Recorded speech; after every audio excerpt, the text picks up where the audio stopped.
Stanno dentro un processo di ascolto interiore, ma anche di osservazione della realtà.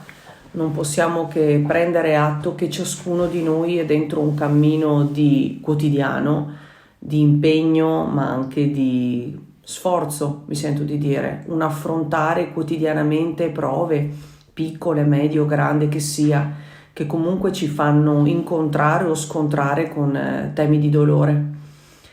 Sappiamo, tutti i ricercatori spirituali sanno che questo tema di elaborazione continua nasce, diciamo, per un processo di memoria, di risveglio della memoria, o meglio si dice si torna, si ritorna, si vive il tema del dolore e il processo del dolore per ricordare che noi non siamo quello, ricordare che noi siamo già tutto, ricordare che noi siamo esseri di luce e così via. Razionalmente penso che tutti noi siamo bravi a dirlo. Quando ci troviamo dentro la matassa del dolore e della fatica, magari ripetuta ancora e ancora, in questa vita o addirittura in più vite, facciamo però fatica ad accettare questo concetto.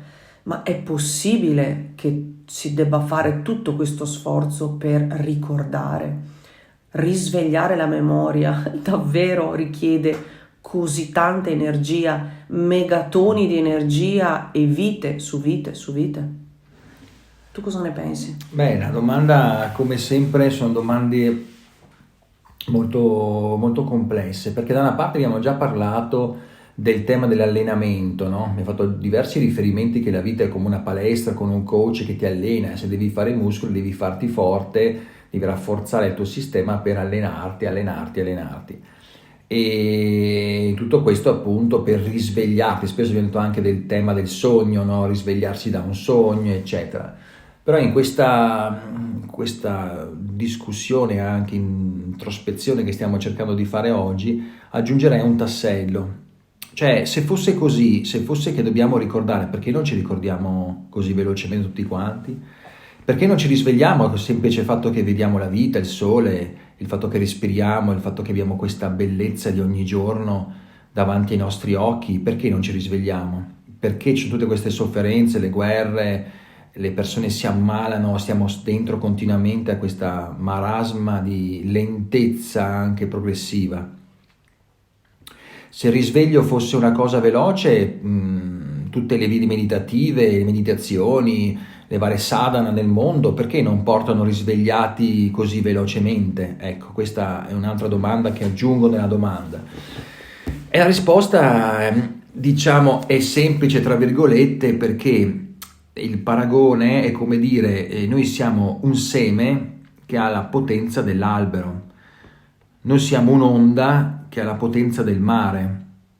Noi siamo un qualcosa che sì, diciamo, di qualità ha l'essenza in sé, ma per quantità, per maturità, per processo, non è quello che noi immaginiamo. Cioè, il tema del risveglio è come dire a un bambino: risvegliati, diventa adulto.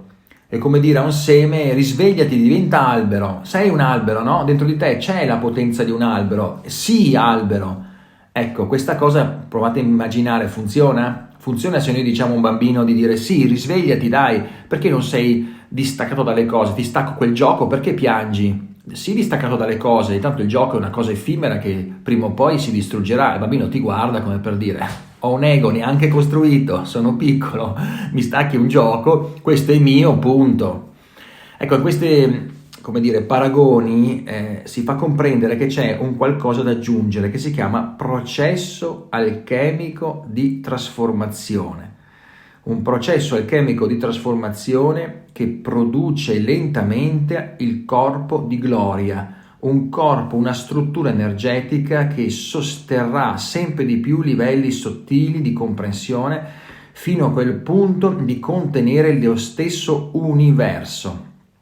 Cioè, proviamo solo a immaginare se dobbiamo costruire un corpo che sostiene una sensibilità universale, che percepisce le cose a diverse scale, mondi interni, e non sono io a dirlo, ma sono tutti i maestri spirituali, Mahatma, che ci narrano questo stato che vivono, quindi io riporto continue sensazioni e suggestioni di questi maestri.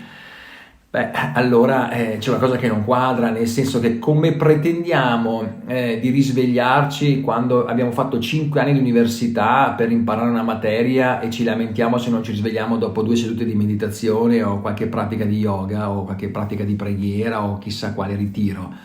Cioè, il processo è un processo lento, come la crescita di una crisalide che diventa farfalla, come lo sbocciare di un seme che si distrugge, che si annienta nella terra, e questo è l'ego che si spacca per permettere alla pianta lentamente di fuoriuscire e di andare verso la luce del sole, in un processo lento che diventerà poi un fusto abbastanza forte, poi avrà un tronco potente, per arrivare al corpo di gloria e alla grande opera dove fruttificherà e ricreerà il ciclo della realtà da se stesso attraverso la produzione dei fiori prima, quindi il profumare, il donare, e poi i semi, quindi l'offrire, il morire ancora per far rinascere. Grazie.